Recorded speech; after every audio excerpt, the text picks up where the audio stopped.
So Genesis chapter 30, last time we left off at Jacob with, Leah having four sons, and Rachel is barren at this point. And we're going to continue reading. So remember, God prophesied, or God told Adam and Eve that he was going to send forth the Messiah born of the woman, right? That is the Virgin Mary. And we see more and more, we're receiving more and more insight little by little as we read through the Old Testament. Who is this Messiah? We get to Abraham, um, and Abraham is given these set of promises, three promises, right? What are the three promises? Number one, he's going to be a father of many. Okay. That's fulfilled in him being the father of the Midianites, the Edomites, all these people in the Old Testament that we read about, a lot of them, and also also the Israelites, right? They also came from Abraham. So it's fulfilled in that, but it's fulfilled also in the fact that spiritually, all of us who are incorporated into Christ, into the body of Christ, into the church, we all also spiritually become sons and daughters of Abraham.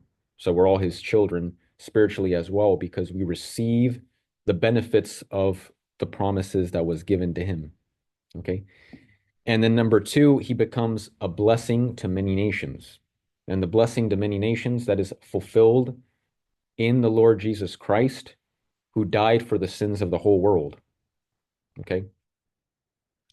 And Jesus comes from Abraham, right? So that is the promise that the Messiah is going to come from the line of Abraham. So now we're following along. So we got Abraham, we got Isaac, we got Jacob is going to come from them. That's where the Messiah is going to come from.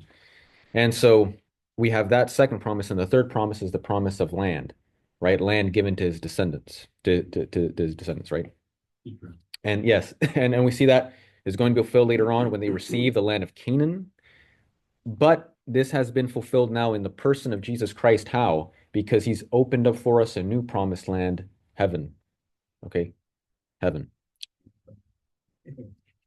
And we see here that Jacob, Jacob has worked um, many years for Laban. Many years he has worked for Laban, and he was tricked. And he thought that he was with who? He thought he was with Rachel, but it turned out to be Leah. So it turns out he's there. He ended up with Leah, but he wants Rachel, and it forms into this mess, right? And that is a representation of how the world is filled with messiness. But even through that messiness, God works through it, and he creates something greater, produces something greater. It's really interesting how with all the issues that are going on, the Messiah is going to come from this family. And we're going to see further issues are going to come about next. Here in chapter 30, it says, when Rachel saw that she bore Jacob no children, she envied her sister. And she said to Jacob, give me children or I shall die. Jacob's anger was kindled against Rachel. It raised up against Rachel. And he said, am I in the place of God, who has withheld from you the fruit of the womb? Then she said, here is my maid Bilhah. Go into her that she may bear upon my knees, and even I may have children through her. So she gave her maid Bilhah as a wife to Jacob, and Jacob went into her. And Bilhah conceived and bore Jacob a son. Now, before we continue reading, a lot happened in those few verses, right? Firstly, we see how Rachel is envying her sister. At first, she was the one that was receiving all the praise from Jacob. And now and Leah was feeling left out. Now it's Rachel that feels jealous of her sister because she cannot produce children. You see how it's going to turn into now this competition. This is as another sign, again, as I mentioned last time, that polygamy does not work. It is not part of the plan of God because God created Adam and Eve, not Adam, Eve, and Jessica, right? And it says Jacob's anger was kindled against Rachel. And he said, am I in the place of God who has withheld from you the fruit of the womb? Meaning this is God's will. If God opens up your womb, then your womb is open up. If God chooses not to do it, then he's not going to do it. I have no control over it. So he's making a true statement, but the way that he's making it is perhaps not recommendable, right? It's not. I do not recommend responding to someone, especially your wife, in a sarcastic fashion like this, it might not end well, but we see that the substance of it is true. And we see that, you know, there's a lot of problems are going on. Jacob is getting upset, Rachel is feeling envious, Leah's feeling left out. All of this is going on. How is God going to fix this? How is God going to work through this? We see already so many huge problems.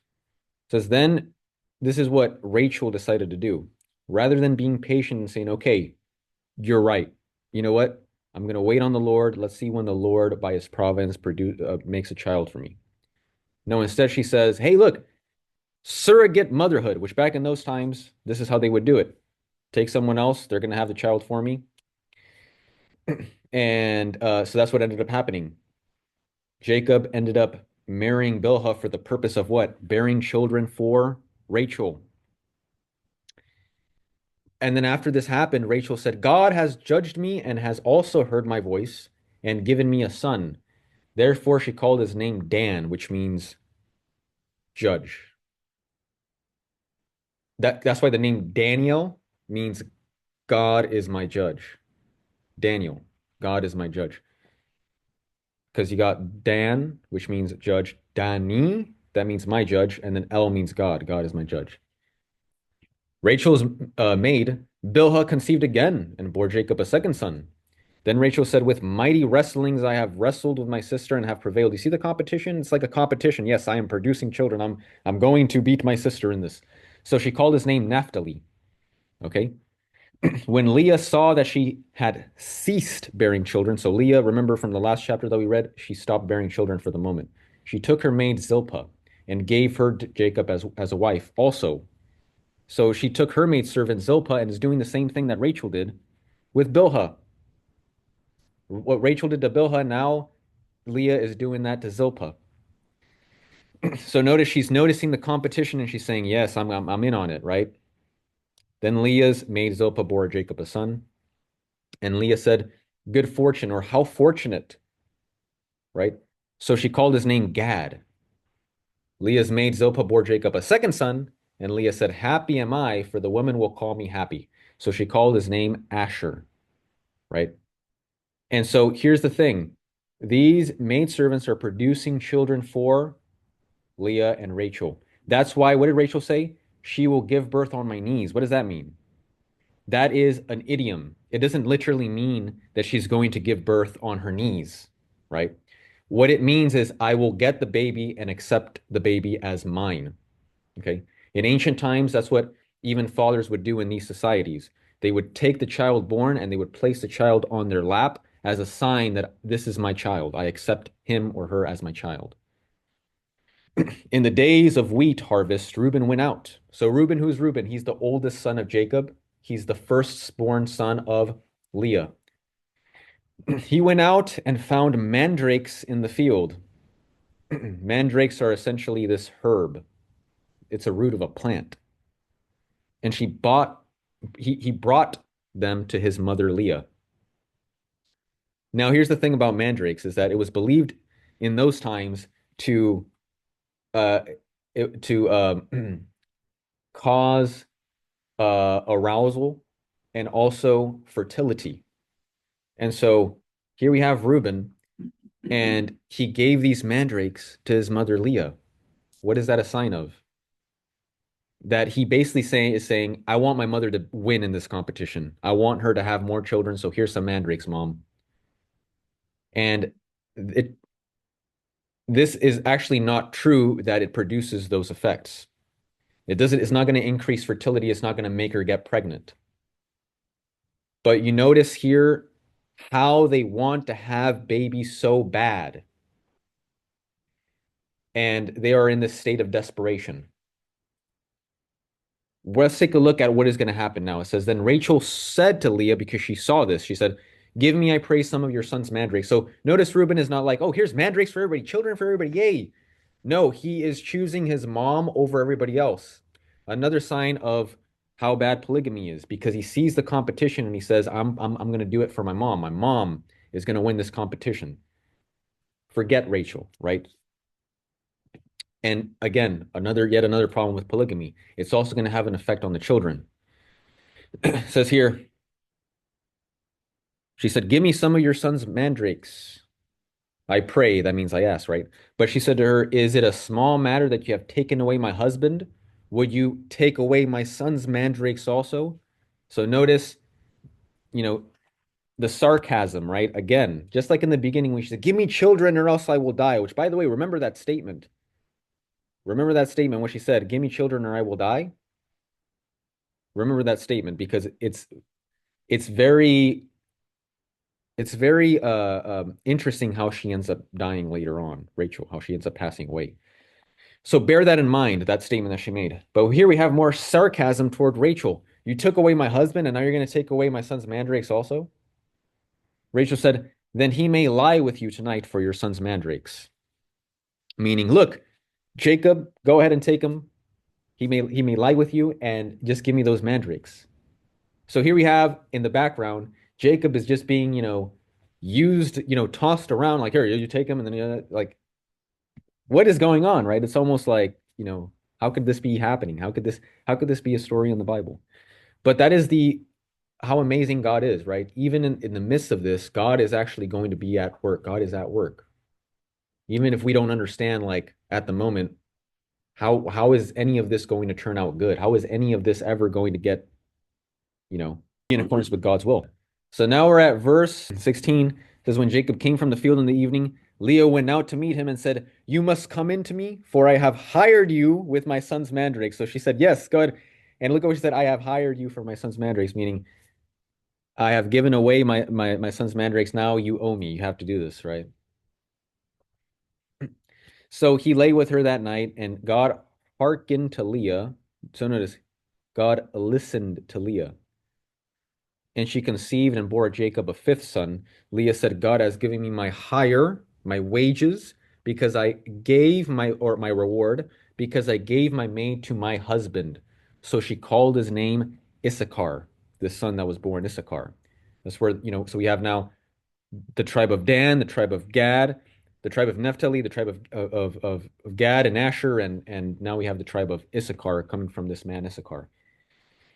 And so notice how she thinks that, oh, it is because I gave my maid to my husband. That is why God has opened up my womb again. No, no. It is because God hearkened onto her voice, onto her prayers. That is why. Not because she gave Zilpah to Jacob. So you see what is happening here, right? There has to be a reform of thought. And Leah conceived again, and she bore Jacob a sixth son. So notice how the mandrakes are not working. Rachel isn't getting pregnant.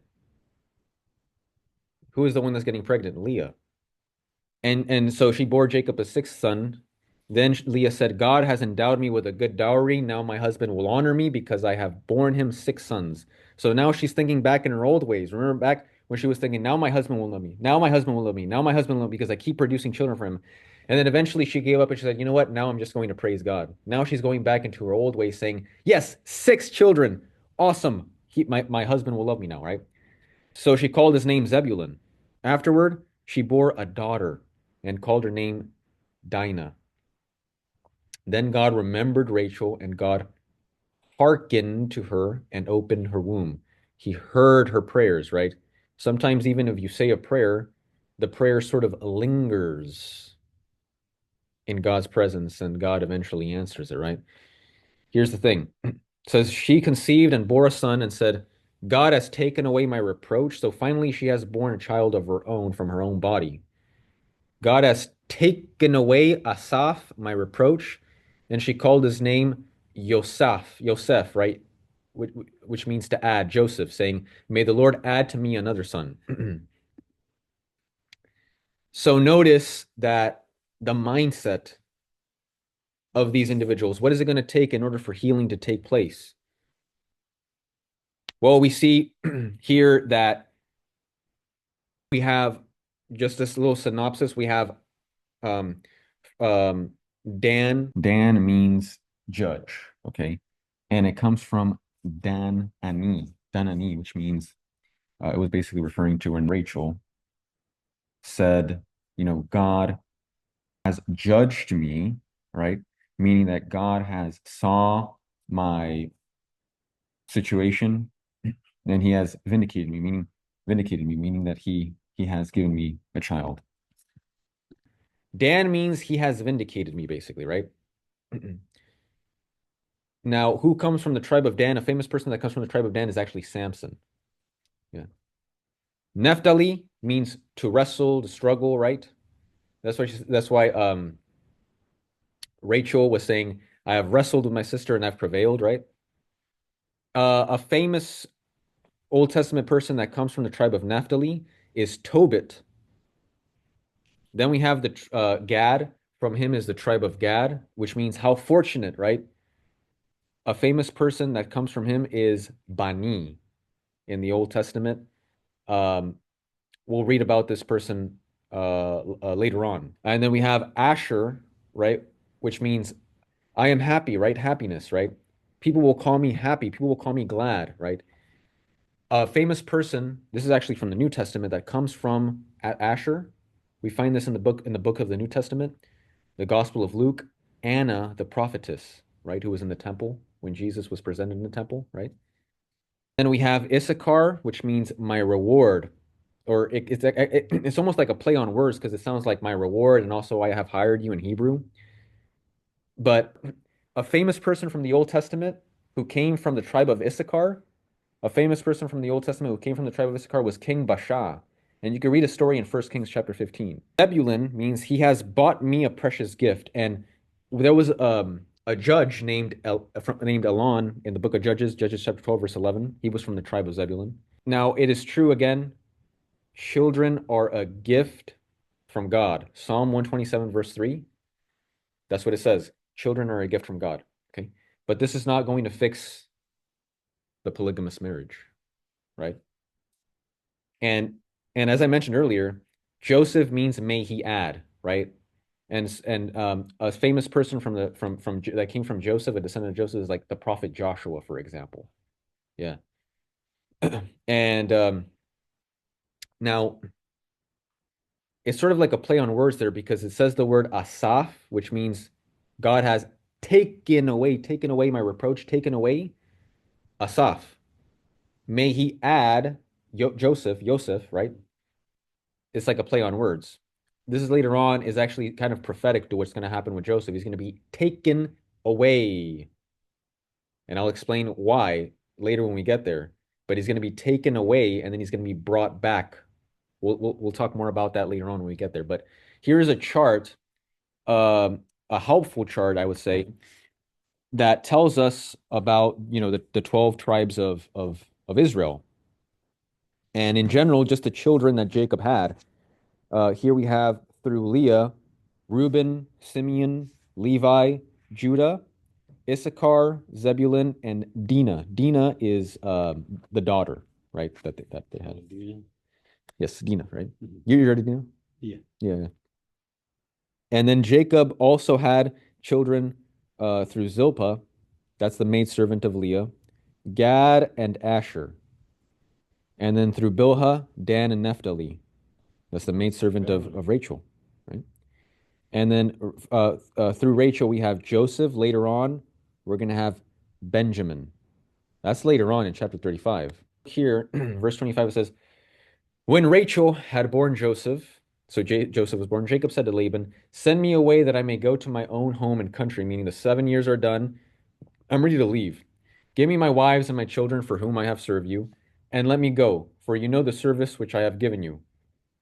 But Laban said to him, if you will allow me to say so, I have learned by divination, right? He was a pagan, that the Lord has blessed me because of you. Name your wages, and I will give it. Jacob said to him, you yourself know how I have served you, and how your cattle have fared with me. For you had little before I came, and it has increased abundantly. So Jacob is being a blessing. Now, what's interesting is that Laban, instead of seeing this and noticing God working through Jacob, God working in Jacob, and repenting and being worshiping the one God, right? He instead is going to act a different way. Let's see. It says here, and the Lord has blessed you wherever I turned. But now when shall I provide for my own household also? He said, what shall I give you? Jacob said, you shall not give me anything. If you will do this for me, I will again feed your flock and keep it. Let me pass through all your flock today, removing from it every speckled and spotted sheep and every black lamb, and the spotted and speckled among the goats. And such shall be my wages. Okay. So we have spotted, we have speckled, right? Lambs and goats, and then the black lambs, they're going to go to Jacob, right? So my honesty will answer for me later when you come to look into my wages. Into my I got mixed up. So my honesty will answer for me later when you come to look into my wages with you. Everyone that is not speckled and spotted among the goats and black among the lambs, if found with me, shall be counted stolen. Meaning, I'm going to go through, and all the ones that are speckled, spotted, and black will go with me. The ones that are not will stay with you. Laban said, good, let it be as you have said. But that day, what did Laban do? Laban removed the he goats that were striped and spotted, and all the she goats that were speckled and spotted, everyone that had white on it, and every lamb that was black, meaning all of the ones that were going to go to Jacob. He took those and put them in charge of his sons. He took them away. Oh. And he set a distance of 3 days' journey between himself and Jacob. And Jacob fed the rest of Laban's flock. So what's the idea? The idea is, let me take these away. That way he doesn't take any. But look, Jacob has plans of his own. He wants to turn it into something that's beneficial to him. Let's take a look at what he's going to do. It says, then Jacob took fresh rods of poplar and almond and plane. Okay, so pieces. So you got the poplar and almond and plane because he's going to produce different colors with them. What do you mean? He says, and peeled white streaks in them, exposing the white of the rods. It's kind of like when you take a stick. I don't know if any of you have taken a stick and you start to peel the stick a little bit, and it produces a different color underneath. And so if you go around the stick and you do that, you're going to have different colors. You're going to have the color of the stick, but also the color of the inside. That's what he's doing because he's trying to produce spotted and speckled colors to represent the sheep that are going to go to him. He set the rods which he had peeled in front of the flocks in the runnels, that is, the watering troughs where the flocks came to drink. So the flocks are going to go and drink, and he placed it in front of them. Why? And since they bred when they came to drink, meaning he realized, hey, when I go and give them water, they end up breeding. They end up breeding as animals, right? And when they're doing that, I'm going to place these colors in front of them so that they could produce the colors that I want. That's what he's thinking is going to work. And so he did that. The flocks bred in front of the rods, and so the flocks brought forth striped, speckled, and spotted, right? And Jacob separated the lambs and set the faces of the flocks toward the striped and all the black in the flock of Laban. And he put his own droves apart and did not put them with Laban's flock. So after, those lambs produced, he did that, and it says, whenever the stronger of the flock were breeding, Jacob laid the rods in the runnels before the eyes of the flock, that they might breed among the rods. But for the feebler of the flock, he did not lay them there. So the feebler were Laban's, and the stronger Jacob's. So what ends up happening is Jacob, all the ones that are Jacob's colors, it ends up producing Jacob's colors, even though Laban had taken them away. It produces the colors that are going to go to Jacob, and not only that, but all the ones that are going to go to Jacob are these strong ones. Um, Thus the man grew exceedingly rich and had large flocks, maidservants and men servants and camels and asses. That means donkeys, right? So we see here Jacob is growing in this world. Now, what's going on? What's going on here? What's going to happen? Is it because of what he did, or is it something else?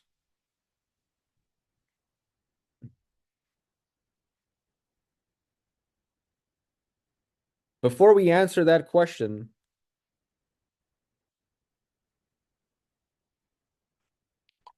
Um, we're going to ask this question. A lot of atheists, for example, they say this isn't scientific. How can you place certain colors in front of animals while they're breeding so that they can produce certain colors? That's just unscientific.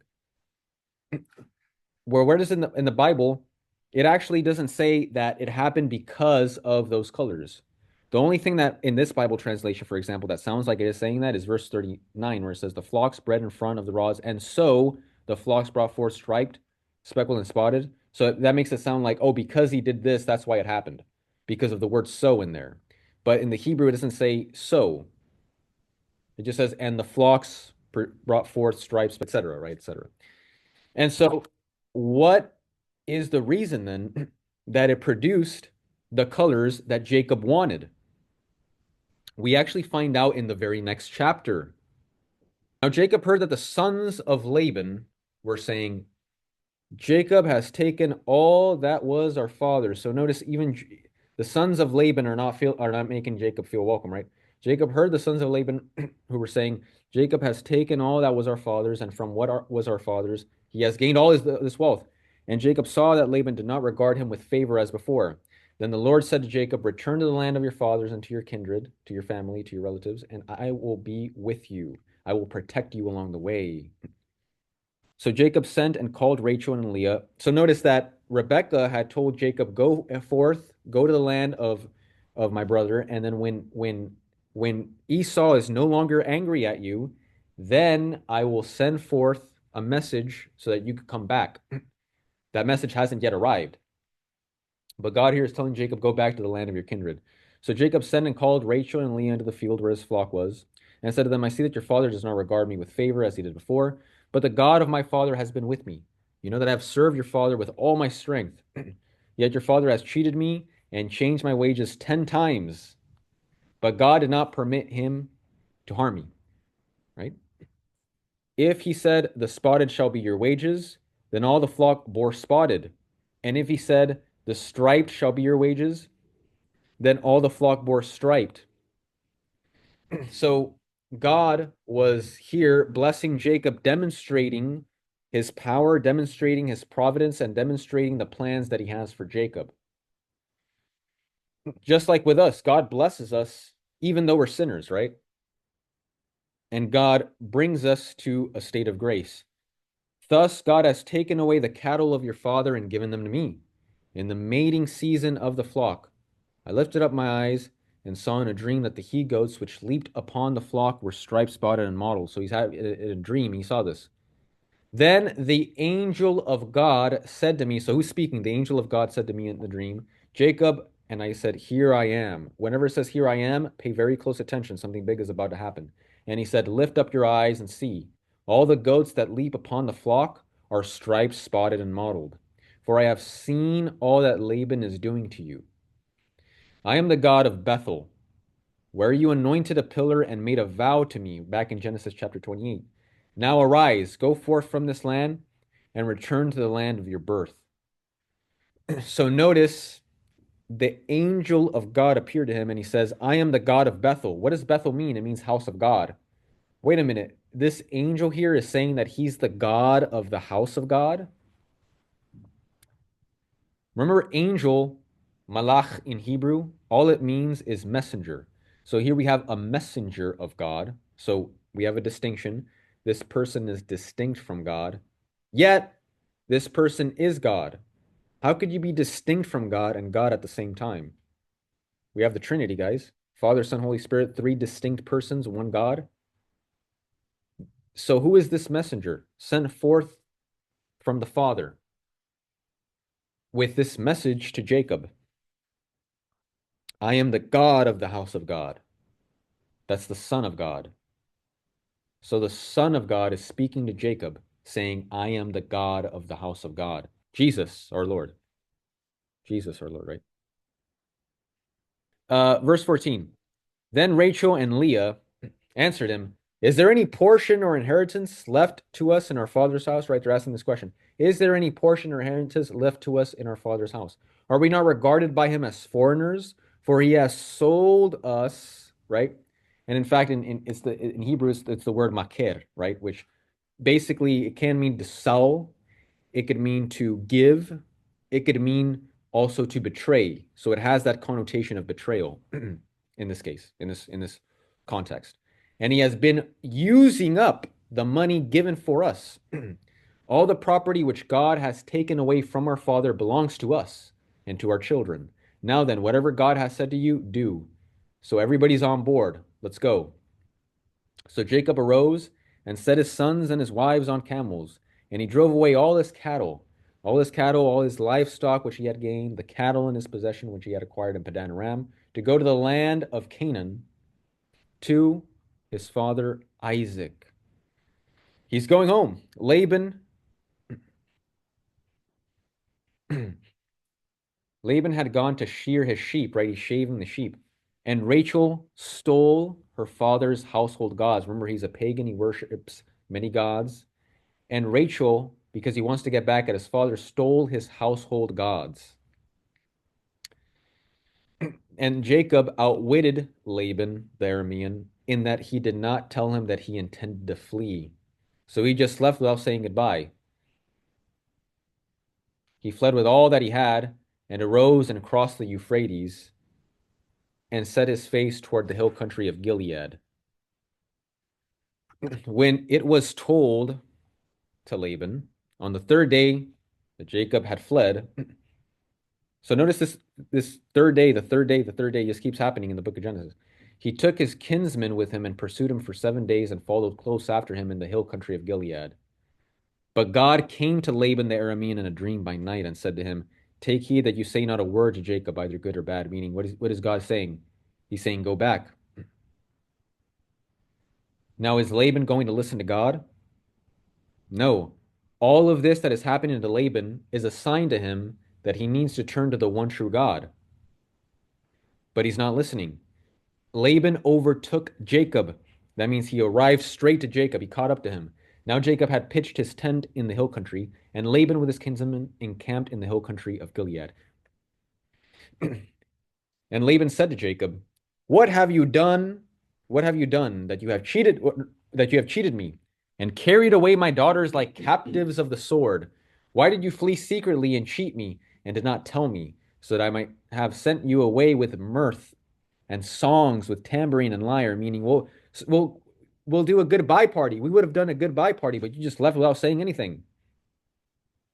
And why did you not permit me to kiss my sons and daughters farewell? Now you have done foolishly. It is in my power to do you harm. But the God of your father spoke to me last night, saying, take heed that you speak to Jacob neither good nor bad. So then why didn't he listen? Why didn't he leave? And now you have gone away because you longed greatly, greatly for your father's house. But why did you steal my gods, right? So that's what he's after. He's not after listening to the one true God who appeared to him in a dream, like Jacob did back in Genesis chapter 28 when God appeared to him in a dream and he, placed a pillar there, etc., right? Laban is after his own gods. Jacob answered Laban, because I was afraid, for I thought that you would take your daughters from me by force. So he's saying that's the reason why I left without saying goodbye. Anyone with whom you find your gods shall not live, meaning, hey, go ahead and search. Nobody has your gods. He doesn't know that Rachel took them. And in this 3-day journey, at no point did Rachel think to get rid of them. In the presence of our kinsmen, point out what I have that is yours and take it. Now Jacob did not know that Rachel had stolen them. He did not know that Rachel had stolen them. So Laban went into Jacob's tent. It's getting intense now. He went into Jacob's tent and into Leah's tent and into the tent of the two maidservants, but he did not find them. And he went out of Leah's tent and entered Rachel's. Now Rachel had taken the household gods and put them in the camel's saddle and sat upon them.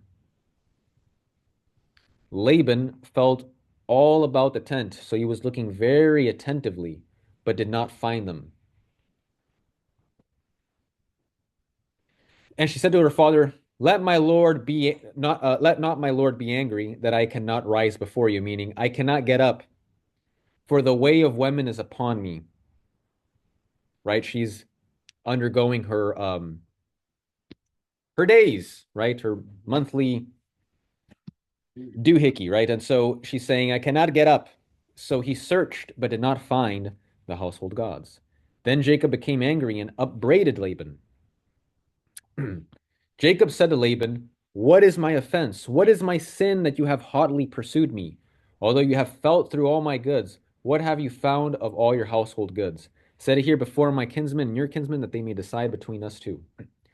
These 20 years, so in total he was there 20 years. 20 years in total.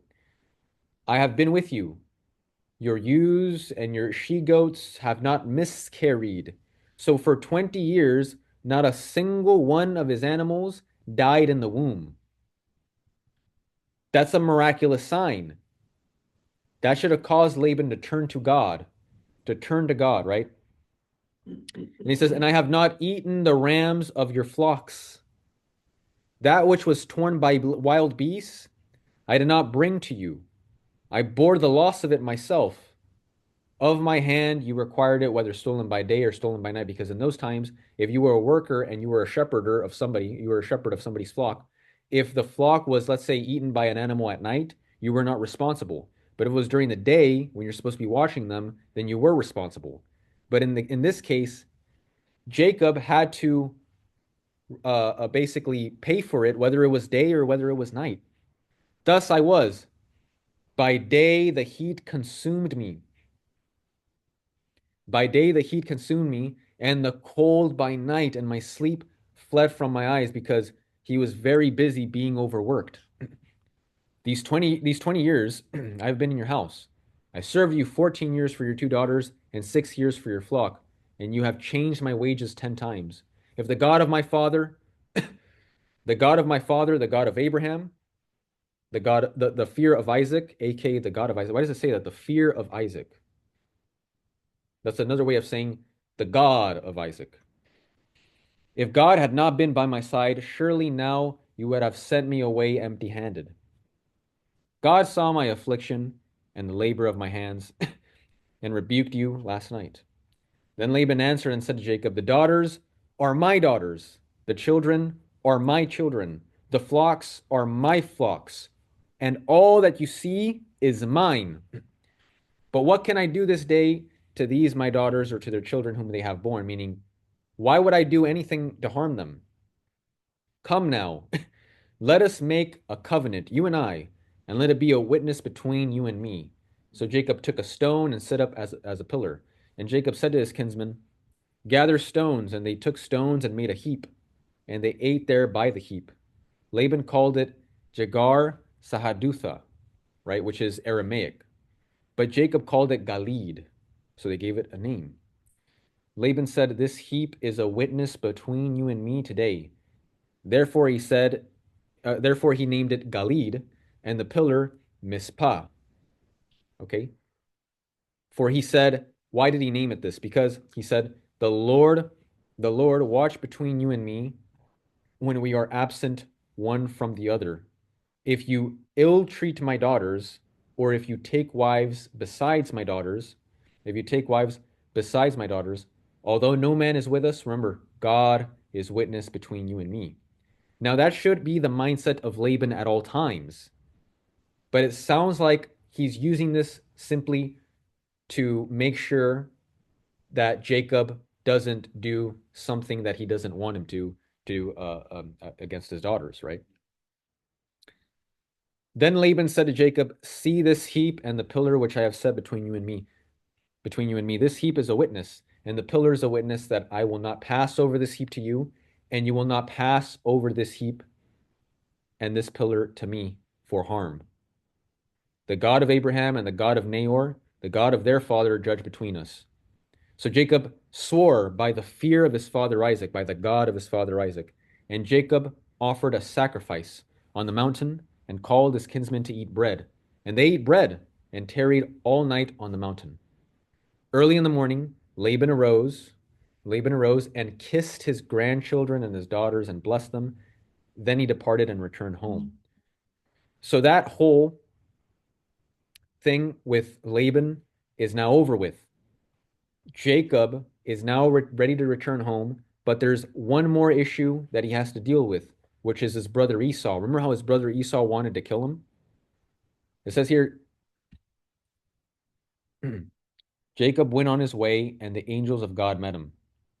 And when Jacob saw them, he said, "This is God's army," right? Or God's encampment. Literally is what it says, God's encampment. So he called the name of that place Mahanaim, which means two armies or two camps. Why? In the Hebrew, you can translate it as army, but you could also translate it as camp or encampment or company, right? Because he named it Mahanaim, which means two camps. What two camps? God's camp of angels and his camp, Jacob's camp, with his family and his people, right? And so notice how the angels of God are there to give him comfort so that he doesn't fear when Esau comes. But let's see how Jacob is going to react. It says, and Jacob sent messengers before him to Esau, his brother, in the land of Seir, the country of Edom, instructing them, "Thus you shall say to my lord Esau." So he's calling him Lord as a sign of respect. Thus says your servant Jacob, right? This is what your servant Jacob says. He calls himself a servant of Esau. I have sojourned with Laban and stayed until now, and I have oxen, donkeys, right? Asses, donkeys, flocks, men servants, right? Servants, maid servants, right? And I have sent to tell my Lord in order that I may find favor in your sight, right? What is he saying? He's saying, look, I do not look to take anything from you. I come not to harm, I come with peace, right? And the messengers later, what did they do? They returned to Jacob saying, "We came to your brother Esau, and he is coming to meet you, and 400 men are with him." So Esau is going on his way to meet with Jacob, and 400 men are with him. Then Jacob was greatly afraid and distressed, and he divided the people that were with him, and the flocks and the herds and camels into two companies, two camps, thinking, if Esau comes to one company and destroys it, then the company which is left will escape. And that's rather dark. Imagine being split up and saying, okay, you go over there, you go over here. If you get attacked, these people have a chance to run. What? That's sad. Imagine being at the front, right? It's like, okay, I guess I'm going to be the one that gets attacked, right? So you guys can run, right? And what is going on? Angels came to see Jacob. God said, I am with you until you arrive back to the land. I am with you. I am protecting you. He sent angels to be with him to comfort him. Look, God is with you. Do not fear. What is the first thing he does? He says he was greatly afraid and distressed, and he split them up, saying, well, if you guys get killed, at least these people could leave. So as you see, Jacob has some formation to undergo. He has some formation to undergo. A lot, I should say, right? And Jacob said, O God of my father Abraham, good, now he's praying. And God of my father Isaac, O Lord, who said to me, return to your country and to your kindred, and I will do you good. I am not worthy of the least of all the steadfast love and all the faithfulness which you have shown to your servant, meaning himself. For with only my staff I crossed this Jordan, and now I have become two camps, two companies, meaning I have become enlarged. Deliver me, I ask you, from the hand of my brother, from the hand of Esau, for I fear him. I fear that he will come and slay us all, the mothers with the children. But you said, I will do you good and make your descendants as the sand of the sea, which cannot be numbered for multitude, right? So God had to give him promises, right? And he's bringing that up. Lord God, you said this, and I know that you could save me from this, right? So he lodged there that night and took from what he had with him a present for his brother Esau. Okay, a present for his brother Esau. 200 she goats and 20 he goats, 200 ewes and 20 rams, 30 camels and their colts, 40 cows and 10 bulls, 20 she donkeys and 10, male donkeys. So he's giving so many gifts to who? To Esau. Why? As a sign of, you know, brother, I come in peace. I have come to give you gifts. These he delivered into the hand of his servants. Every drove by itself, and he said to his servants, pass on before me, and put a space between drove and drove. He instructed the foremost, when Esau, my brother, meets you and asks you, to whom do you belong? Where are you going? And whose are these before you? Then you shall say, they belong to your servant Jacob. They are a present sent to my lord Esau, and moreover, he is behind us. He likewise instructed the second and the third and all who followed the droves. You shall say the same thing to my brother Esau when he comes, right? For he thought, I may appease him with the present that goes before me. I may appease him with the present that goes before me, and afterwards I shall see his face. Perhaps he will accept me, right? He's saying, when he sees these gifts, he's not going to want to kill me, right? I'm going to show that I come in peace, right? So the present passed on before him, and he himself lodged that night in the camp. So now he begins a struggle. Okay, it says the same night, this is very interesting. It says the same night he arose and took his two wives, his maids, and his 11 children, and crossed the ford of the Jabbok, right? He crossed the Jabbok River, which is a very shallow river. I'm going to show you guys some pictures here. This is how it looks like, the Jabbok River.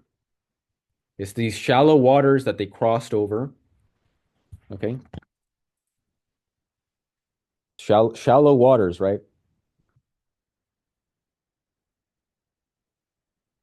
And in terms of the map, he's right over here. This is Mahanaim, where he's at. He crossed over the Jabbok River, which is like this light blue line right here, this light blue river, which is a shallow river, right? He crossed over, okay? And so from Haran, he went down south to the hill country of Gilead, all the way to Mahanaim, and he's crossing over the Jabbok River, right? Now we're going to see what happens. So now it says, he took them and sent them across the stream, and likewise everything that he had. And so he was by himself now. And Jacob was left alone. Okay. So remember, he crossed the stream and now he's left alone. And where it says Peniel right here, I'm going to zoom in. Where it says Peniel, so again, he was right here in Mahanaim, and then he crossed over the stream to Peniel. Okay. And so as you can see here, you have the river Jabbok, the Jabbok River, the stream which he crossed over to Peniel, and he's by himself. He's by himself. So that should kind of be something to you guys, right?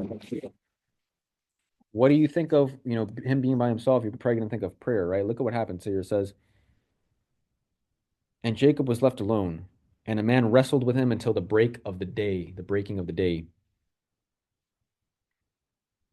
Okay. When the man saw that he did not prevail against Jacob. So I'm just going to read the whole thing, okay? Jacob was left alone, and a man wrestled with him until the breaking of the day. When the man saw that he did not prevail against Jacob, he touched the hollow of his thigh, and Jacob's thigh was put out of joint as he wrestled with him. Then he said, let me go, for the day is breaking. But Jacob said, I will not let you go, unless you bless me.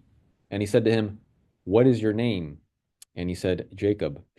Then he said, your name shall no more be called Jacob, but Israel, for you have striven with God and with men and have prevailed. Then Jacob asked him, tell me, I pray, your name. But he said, why is it that you ask my name? And there he blessed him. So Jacob called the name of that place Peniel, saying, I have seen God face to face, and yet my life is preserved. Wow. So notice, notice what happens here. He sends them across the stream. He's in Peniel, what was later called Peniel, right? And he's there by himself, and all of a sudden a man appears. A man appears, right? And starts to wrestle with him. So notice what is happening here. This man is wrestling with him, and it's sort of like he wants to get Jacob to fully submit. In order to get him to submit, what does he have to do? He has to dislocate the socket, right? What does it say right here? It says it says he touched the hollow of Jacob's thigh, and Jacob's thigh was put out of joint as he wrestled with him. Why? Now he can't get away. Now there's this idea that God is changing his internal being so that he changes, so he becomes a spiritually grown person to prepare him to become the person that God wants him to be. That's what it signifies with the changing of the name.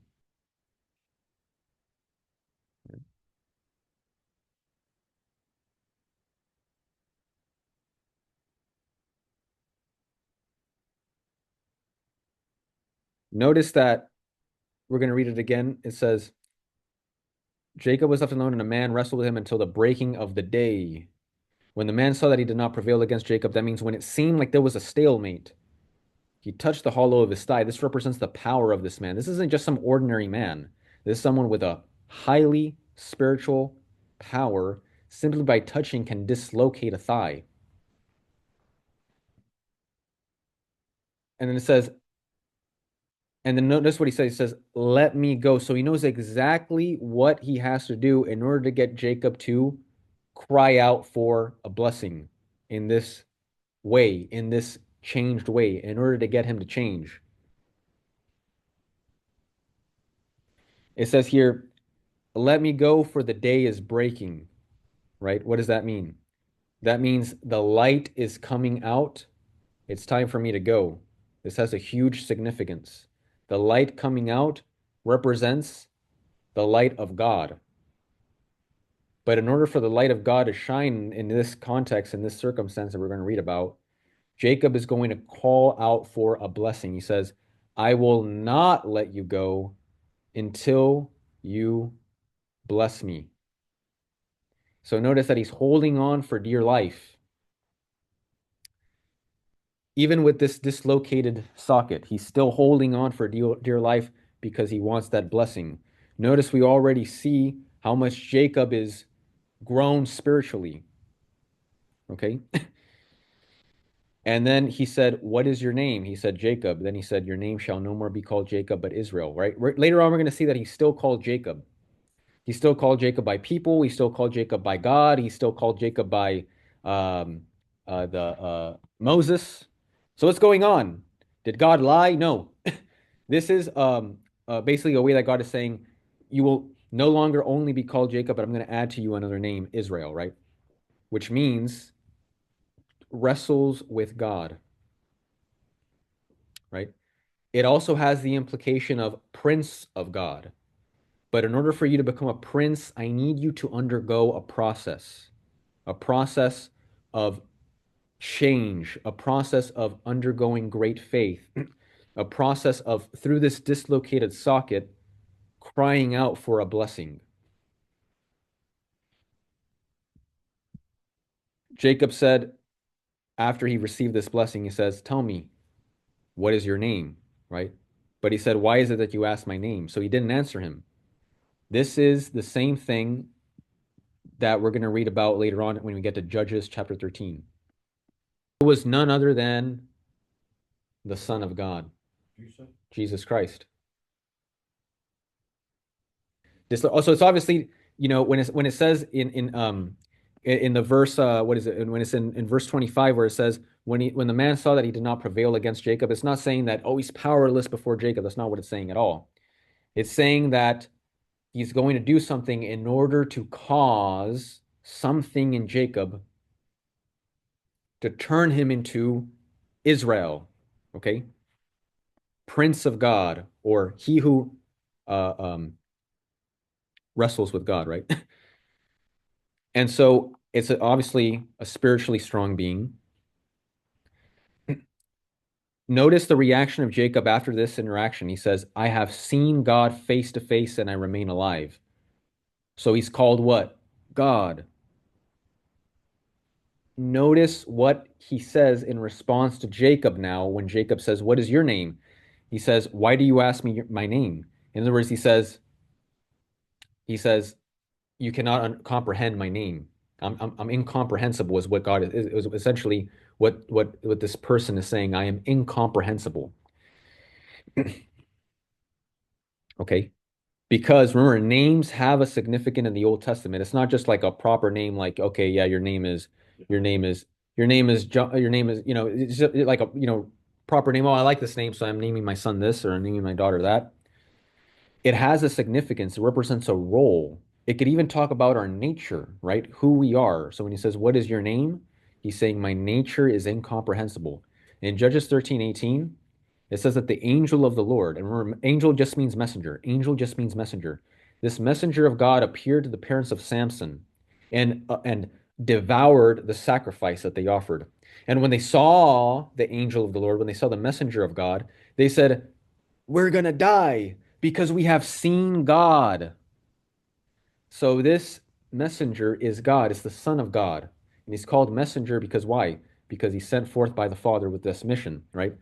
And so the Son produces a manifestation of himself, right, on earth to wrestle with Jacob and to have this interaction with Jacob, right? And it says here in Judges 13:18, it says, the angel of the Lord said to him, why do you ask my name? The same thing that he said to Jacob.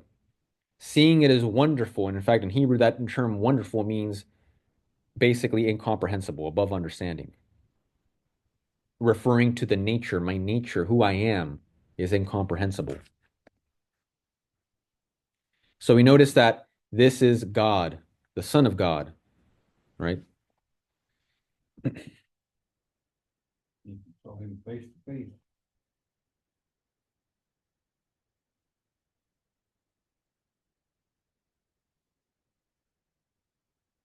Okay. Yes.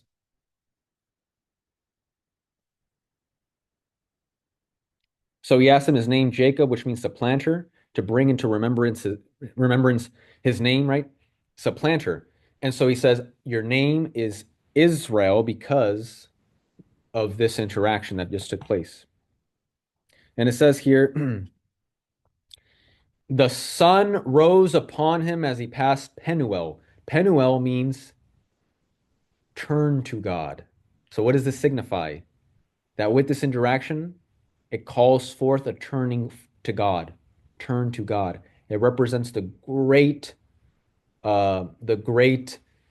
change that occurred in Jacob. Okay. And it says the sun rose upon him. Remember what I mentioned last week? The next time that we're going to read that verse, right? The sun has risen, has risen, right? Is in Genesis chapter 32 with this, indicating that the sun has risen who? On who? On Jacob, meaning that the light of God has shone upon him. He has received this great blessing. And he says here, limping because of his thigh. What does that mean? His walking with God has changed. And so it doesn't say you remain like that his whole life. It's possible that, because of this was this could have healed healed soon or later. It doesn't say, right? But it's very interesting what that signifies. What that signifies is how his walk with God changed. His walk with God has changed. And it says here in verse 32, last verse, therefore to this day, the Israelites, at the time that Moses is writing this, Moses wrote this 1300 BC. He says, to this day, the Israelites do not eat the sinew of the hip, which is upon the hollow of the thigh, because he touched the hollow of Jacob's thigh on the sinew of the hip, right? And so it's a remembrance of that. And this is what the Catechism of the Catholic Church says. Paragraph 2573, it says, God renews his promise to Jacob, the ancestor of the 12 tribes of Israel. That's why they're called the 12 tribes of Israel, because they come from Jacob, aka Israel, before the confronting of before confronting his elder brother Esau. Jacob wrestles all night with a mysterious figure who refuses to reveal his name, but he blesses him before leaving him at dawn. from this account, the spiritual tradition of the church has retained the symbol of prayer as a battle of faith and as a triumph of perseverance. So this whole interaction represents prayer. Next week, we're going to read about how now knowing um, Jacob, after this interaction, how he's going to encounter his brother Esau.